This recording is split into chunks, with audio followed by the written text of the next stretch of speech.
Voilà, merci beaucoup. Comme je vous ai dit, je vais recevoir mes confrères et consoeurs dans le cadre de leur association qu'on appelle Unité Presse. Unité Presse, donc aujourd'hui représentée par 3 membres. Bertel Djonga, bonjour. Bonjour Laurent Fabrice. Qui m'est allé, j'espère. Oui, Nangola Nkolo, vraiment ça va. Très bien. Trésor Kiyombo, bonjour. Bonjour Laurent Fabrice, bonjour à nos téléspectateurs. Donc je pense que tout va bien. À ne pas confondre avec...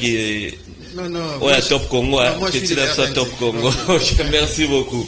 Et puis je salue une fille et une femme très intelligente que j'apprécie beaucoup. Fanny Malonga, Lumière FM. Bonjour à toi aussi. Bonjour Yarga Laurent. Qui m'y est allé? Fabrice, qui matin, qui te reforme. Merci beaucoup. Merci. En tout cas, pour te dire franchement, j'adore ta façon de travailler. Merci. Ça fait toujours du bien. Ouais. Quand je suis content. Très Avec content. plaisir, c'est partagé. Merci beaucoup. D'accord. Alors, Bertel Djonga, Unité Presse. Unité Presse, Nini, et puis, l'objectif Nabino et Nini. Tout le monde va répondre à cette question. Merci Laurent Fabrice, Unité Presse. Na Lingaka, avant la bande, Oui. journaliste oiseau yamba biso, le la gamme de presse. Tant azo loba association na bino, et ça n'a pas monté ma passe mon codon qui n'a pas monté au tuba. Association Nabiso. Ah. Mes excuses. Ouais. Très bien, très bien et dit. ça monté ma passe. Il y en a un solo. Oh. Bon, na ozonga sima. Très bien, il n'y a pas de problème. Unité Presse, ezali association ya ba journaliste, ya ba panzisang. On a kotombo la valeur ya presse. On a kotombo la lokumu ya presse ya RDC. Faut te yebi ke to tamboli mingi oyo na ndenge na ye, oyo na ndenge na ye, oyo na ndenge na ye. Mutu mususu akoza la maladi to yebi te kaza maladi. Mususu akoza la akufeli toujours kaka na sango mutu kinga na akufela ka te. On a l'équipe émission, on a présenté ma condoléance à un journaliste. Oui, alors, le temps de l'obité, le col la presse, a quoi qu'on appelle Moko. Le col la presse, a quoi qu'on appelle Unité et Bongipe, le Simbani, Moko na Moko. Il faut tous ensemble pour te yebaka, tout le temps pour la nini, tout ça nini. Donc, pour tout le temps, Moussa Bisso et Kennedy Bosso. Et c'est mis depuis quand? Bon, depuis l'idée à presse, il y a RDC créama. Oui. Ma candidature, ils voilà.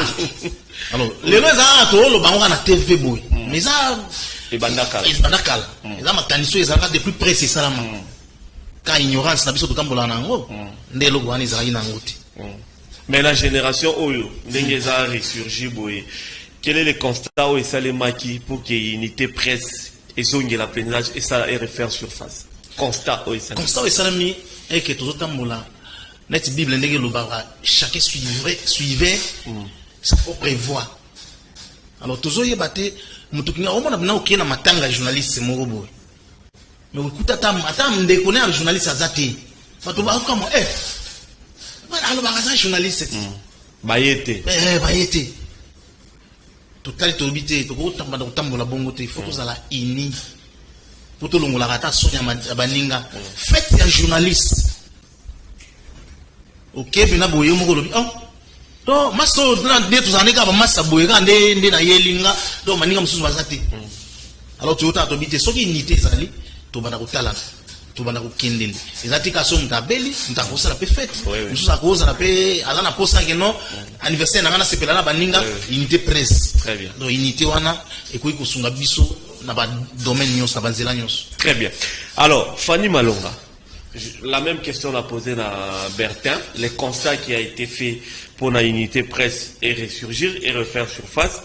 Constat Bossalaki. Et puis, objectif, il y a unité presse, c'est quoi?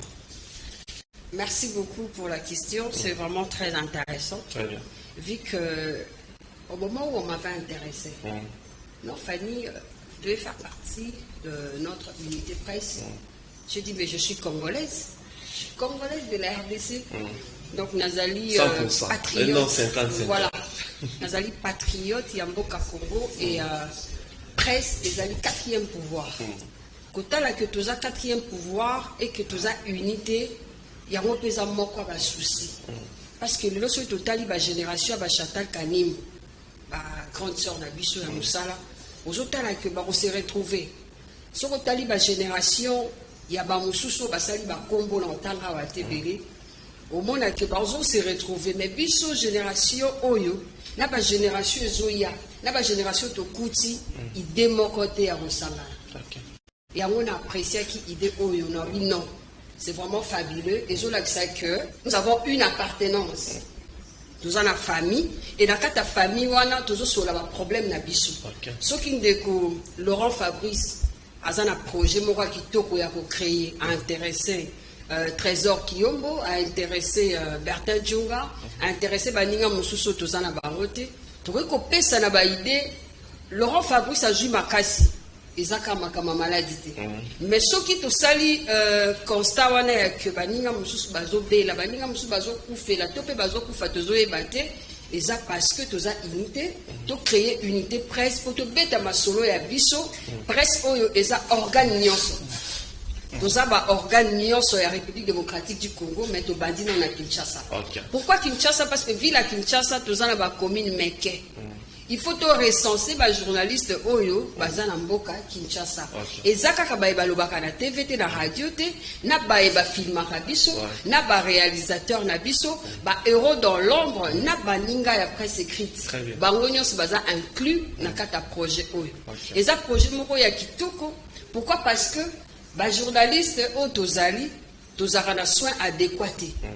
Donc comment un artiste a eu problème? Quand on est à la télévision, mesdames et messieurs, il y a l'artiste tel, il est malade, et tout, il faudra peut-être trouver une solution. Euro dans l'ombre, un message dans Nzela Nabiso. Kasi nini oyo ba journaliste ba sala rapport na bango moko. Ezati. Ozo mona teke tozo beta masolo, tozo bosana que et ko komela ndeko mosusu. Il faut to telema, ko to ça la unité, en fait que le gouvernement a ça la biso grâce, a ça la biso faveur. Tous à hôpital à Malamu ou à journaliste nyonso sans tendance. Très bien, merci beaucoup. Okay. Vous comprenez qu'il y a un journaliste à la plateau. Trésor Kiyombo. La même question, les constats qui a été fait et puis objectif Nabino. Avatolobela. Nabiso, une fois de plus. Oui, allez-y. Effectivement, je pense que les amis ont déjà tout brossé. Donc, Tchali lobby vous allez moi passer parce que on de Robertin lobby, on de Fania lobby, ils ont déjà nyonso lobby. Mais je pense que pour corroborer ces je dirais que unité presse, ils ont constitué des variables. Unitaire, ben unité, ton terme presse. Donc unité là qu'ici, l'isanga. Ils ont ça batu nyonso, la tendance nyonso, ou bazana kati il y a presse. Presse, ils allient non seulement la télévision, non seulement la radio. Non seulement la presse écrite, mais il y a aussi des imprimeurs, il y a des livres, des éditeurs, des livres, bateau bazar internet surtout. Bateau internet bazar souvent négligé.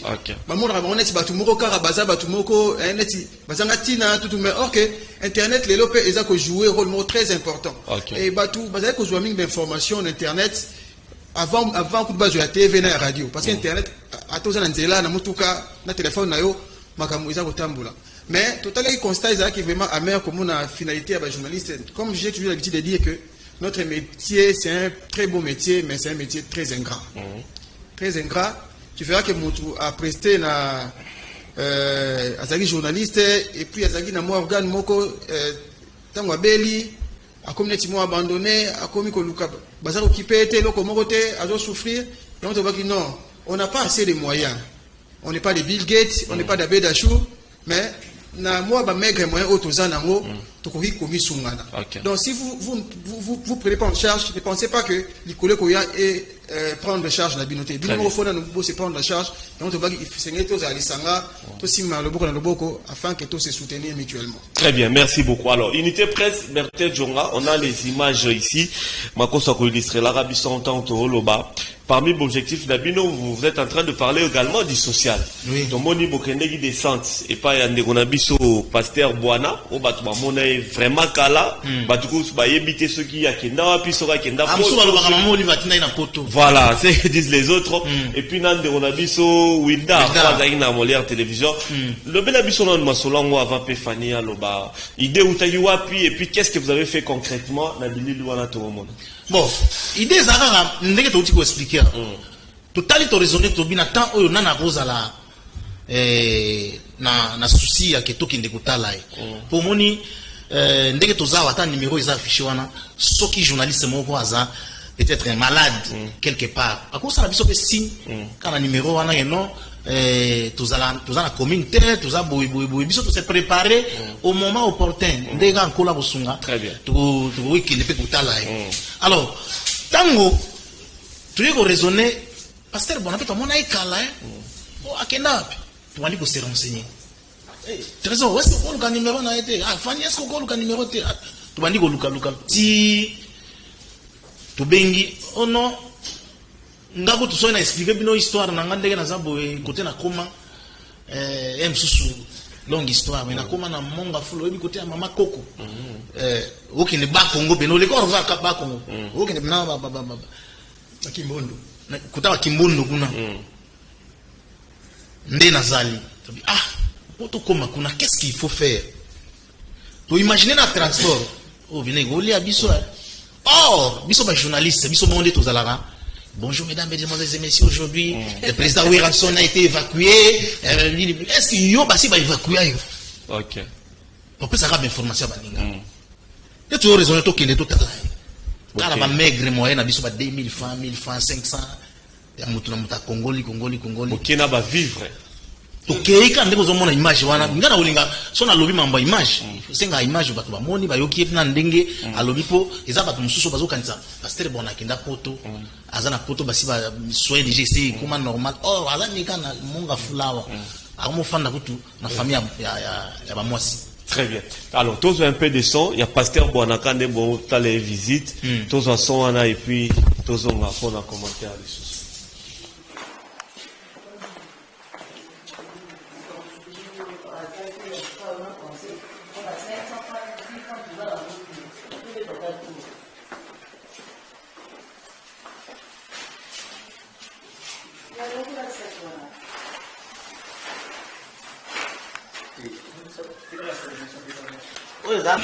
Esengo ya kozala baninga esenga plaisir baninga mosusu naza kokanisa ke baya kotala ngai donc balosanga sans problème mais ya yoyo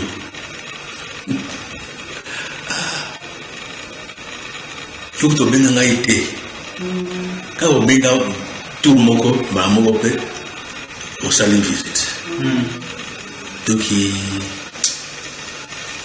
ça collègue la ngari c'est un plaisir ça me rend ça donc vous avez amen amen vous béni vous êtes dans mon bon abotama c'est un plaisir mon donc nazangi maloba Nzambe ayebi kera pambola bino. Amen. Donc ye moko abinde na pambola bino. Amen. C'est un plaisir. C'est un plaisir makasi. Mais nous allons nana mona batu oyo balinga ngai tiba utala. Peut-être moko baya bakena bilemela na vie de Nzambe parce que na beli et ça les 5 ans les lois 5 années na on dit 5 ans maladie na tambo gate na lobagate na sens musalate donc na vivre ce qu'on vit au bible banque mon juste vivra par sa foi. Na mon accomplissement va vexer le liquide. On va pas que nous ce qu'on s'entend là, c'est que nous bangaï, il faut coller.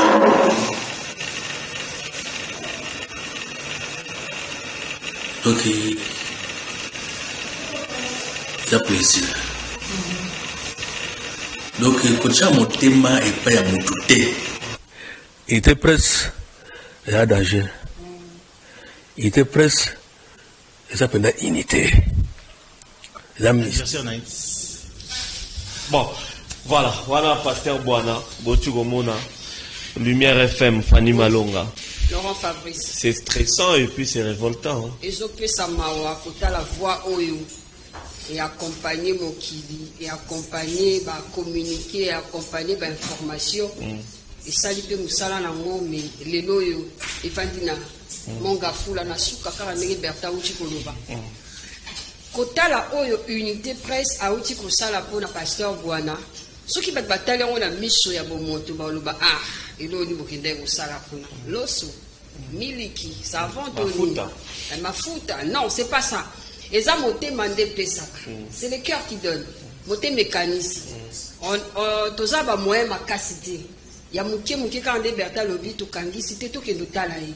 C'est pour que to motiver pe batu mususu boya to sangana parce que les lots batebele ba regretter pourquoi ba gagner autant la coédité avant sa mort parce que batali en pleurs ya liwa ya coédi babi mais non c'était un grand homme mais bon c'est la grand homme na yeso ka kufi nde boye da ba fleur à kitoko boye na mbongo boye na salle tout ça là est-ce que c'est intéressant il doit vivre réalité au bongisi ponaye pour que et puis c'est à ma casse à vivre les choses parce que tout temps azo bela zo mona bato zo pese ma casse ata to boya à chaque jour té ne fils que mutu mususu alekaki atali zo pese ma casse ezo bende mikolo ils ont bien d'amicolo, moi la maille azo vivre.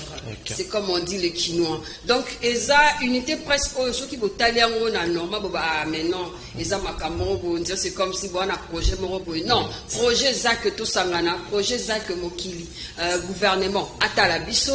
Projet Zak ba pesa biso ba hôpital malamu bata la journaliste ndenge bata la artiste parce que lui ouais journaliste faisant la même ampleur na ba artiste parce que ba artiste ba sala ramusa na bango biso pe ko sala ramusa la repesa même ba politicien aussi même ba politicien ba chez belé to citer mais avec le temps na ba docteur ba soigner la biso. Très bien.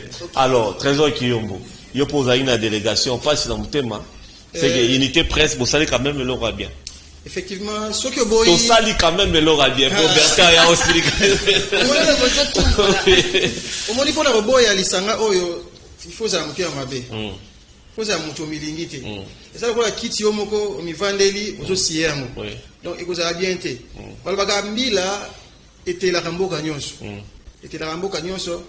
On peut faire une anecdote. Quand on entend, dans une 6e des humanités, j'avais un ami, Azaki chauve, Azaki Molibandi. Biso sote banda watu mulai godeli bandi yo poko mais on peut pas dire on fait tomber oya on peut pas dire que le oya ju muninga pe rosoyo ata le tu vandia aux en bonne santé mais au ka lobi Laurent Fabrice Abeli et ça la technicien Babeli ça arrive à tout le monde ça peut arriver à tout le monde oui ngai tangu na yo na yoka kiango na zoko bena na considération mingi te mais tangu na commis tout on a moni yande ko wida. Très bien. Wilda, justement, Berthe Djonga. Il y a aussi les images Makoso. Voilà, ça c'est Wilda. Ça c'est Wilda. Bon, vas-y. Pasteur Bwana. Rapidement. À Monibiso, à Kitisi, à Misima et à Misu. Alors, c'est pour la première fois. Or, il y a un makasi, hein. Il y a un moment où tu as une association, tu as la présidence, vous avez presse, vous avez branché la présidence. Kotaka. Ma pasteur Bwana, vous avez la présidence. Anocha va voir na belema maman livre. Ah bah voyage, yé mora lobina voyage na maman livre 3 fois. Poto, il a dit que ono akenda Angola. O lufute.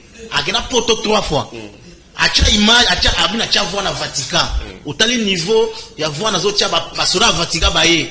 Babi oh, babi no no sana ko. Abi kana na yebisi manga lobite ya lobaneka bongo. Batiki na sisi voix na nga, utindi yango na ki. Abi pona yebiso ke ampleur nga zalaki na ngonde na moni bino boy. Ngana ko senga na ba pasteur ya mboka bacha misu na association na unité presse. OK. Très bien. Wilda soko tali ndenga zali ndenge na eta ya komi yomo wolobake non ata Serge Makoso ndenga zo osala musala habité fona zala moko ya unité presse ko négliger unité presse ezalo la omi négligé ça pour la parent ya boyaka gratuité enseignement après une année autre et ça bien pour amener année wana futité ouais donc ils ont la parent ya boyaka gratuité enseignement très bien alors il faut que ça appartenir à unité presse unité presse ezali lisanga ndenge fanya lobaki que nous sommes le 4e pouvoir Les lois sont au pouvoir institution. Les députés sont réunis. Marambo il ne pas les députés. Et comme il pas na bisoté. Basanga na bango na bango. So qui est pas sénateur. Ndenge moko. Attends la présidence de la République. Biso to pesa la banque information non président avoyaki lelo akendeki lobilo président sala musala wana. Mais ba kanisa biso. Alors Wildar c'est quoi le problème? Wildar azali asaka accident. Après accident wana avoyaki ndenge moko a expliquer. Après accident papa molia mutasala be fort nyonso. Qui on a mis ça dans oui alenga bongo. Alenga bongo. Papa molia asala be fort nyonso atina na Afrique du Sud. Achaka bata Monique Show, ti batinda ye première fois, deuxième fois, trois fois. Azonga tiko aye ko fanda tanga fandi ndeni bende o bachaka yiwana elongwate. Alors chimie na ngwana nde et comment on sala Wildar bongo. Donc azana libende na mukombo. Nanzoto ndenge ozomona wana azana libende, ti ndenge ozomona mama akomika kolela lobi ndenge na moni bino eza lokola nzambe mutatindi bino po mwana soka ndenge azaboy. Il faut amener la kisi ya douleur, ba kisi moko ba melaka wana po kolega wana eloze. Soka mélité donc tous les jours de sa vie. Soka mélité awanda olenga kepeka bongo. Soka zoloba yo moko ki voix na ye donc mawa. Et l'eau est maté. Oui, très bien. Donc en tout cas ça fait mal hein Fanny Malonga. Laurent Fabrice. Pour la Wildar. On va bientôt terminer avec nous. Comme on a makamba boye, tant aux otala ngozo mitunobi mais à collaborer à comment boye ndenge ni circonstances ya vie. Lelo oyo basala nzambe faut ba accompagner biso pourquoi parce que les âmes makamsu ba onde ba comprendre. Biso to comprendre. Mais au biso to sengeza que bande ko presse boya et puis tu as besoin d'aide, il y a tu vas biso maboko de façon que et lokoyo et kende liboso pour que ba santé à ba journaliste ezala malam. Na lobi ba push nyonso ya presse congolaise parce que c'est très important. Nazo Silisa Laurent Fabrice na landi na information na Top Congo et ana ndeko moko auti ko kufa. Mais na yeba ki pété. Biso pe unité presse to ebité. Aza ya Apic télévision. Oui, ngapi na landi on attend. Oui. Naza surprise ya yeba que tozala matanga biso presse mais biso pe to ebité. Na ba bazolanda biso ya presse mais susu pe ba ebité mais susu ba ebi. Donc etali kaka lokola Apic hors non. Alors que biso tozali presse congolaise azali ndeko na biso a presté dans Mboka Congo na ba chaîne ya Congo. Voilà un peu ba problème au tozana. Très bien. Ya pena moko mususu akufeli mwasi je crois. Christian Vital ya sport. Christian Vital ya sport. OK, Christian. Auto kufela mwasi mais en plein ezope sa maté information zo lekate mais biso nde to pesa ba information. Tala moi mikakatono tozana. Bravo na unité presse en tout cas. Donc je manque même des mots. Je l'ai dit officiellement parce qu'on va bientôt terminer. C'est vrai que il faut le banga pays, il faut le bateau tout, mais officiellement non ça n'a pas adhésion dans la unité presse pour que n'appela contribuer à kama mukie nangai et d'arraper bandeko na biso pe ba journaliste. Merci Fanny, Lilo Basuka na 30 secondes comme ça toi aussi. Lilo Basuka na bandina nous na ko remercier Laurent Fabrice. Merci bien. Na ko ebisa na balandi nyonso ko sala ramsala kitoko et au captivaka. Merci. Musalo sala kitoko ya unité presse yé parce que tu dis que sur l'équipe ba mo na biso ba yo kabiso. Merci beaucoup. Vraiment beaucoup de courage, santé kitoko la musala na yo. J'étais les réciproques. Merci. Et merci Nabino Bolandi biso, merci surtout na Bertel Jonga. Oya zwa ki likanisi wana ya kosangisa biso ba ya presse. Doa ka biso monte to na yo mto ozela biso. Merci mingi. Merci beaucoup Fanny. Alors Trésor Kiyombo. Oui, merci d'abord à Laurent Fabrice na ningo disponibiliser plateau na yo pour na koyamba biso. Ça valait la peine. Oui, ils ont déjà contribution. Bien que actuellement nous sommes comme on a un kiloté mais il fait déjà il y a coupé sa biso depuis quelques minutes. Pour tout le béla likam oh ils ont déjà contribution na monene hormis ba contribution mususu. OK. Et na kosenga kaka na bato bazako na biso autorités à la politique à la ya ndenge nyonso soki bazana motema mabako ko ya fena coupé sa isumi na unité presse. Pour na biso te mais pour na bandeko oyo baza na pasi en tout cas. Merci beaucoup. Alors, Bertel Djonga, vraiment chapeau en tout cas pour l'initiative. Moi, vraiment, je suis ému, donc, et ça allait bien.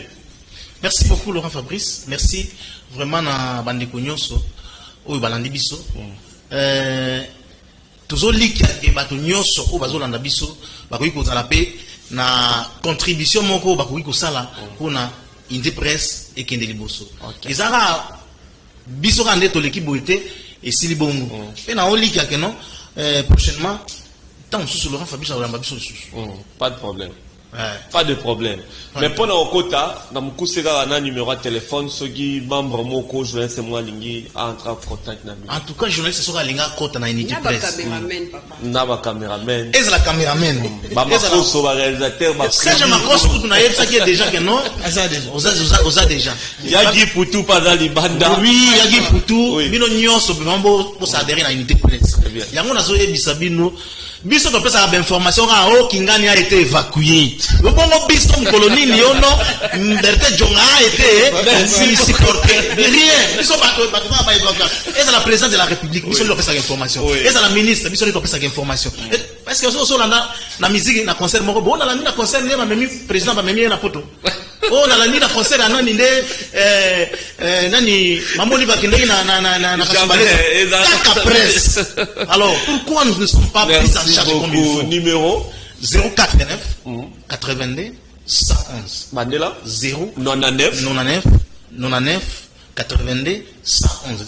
099 82 111. Merci beaucoup Berthe Jonga. Nous vous remercions. Merci Trésor Kiyombo. Merci Laurent. Lumière FM, Fanny Malonga. Merci à toi également. Ma porte à Bisseda toujours ouverte. Avec plaisir. Merci beaucoup. Alors, après nos amis de la presse, après nous-mêmes, je vais le dire comme ça, on va prendre notre invité, Mola Kissi. L'enseignant est déjà avec nous. Poto Bete Souma Solo bien. Il a vu la Kinshasa, P à Congo Mobile. Invité.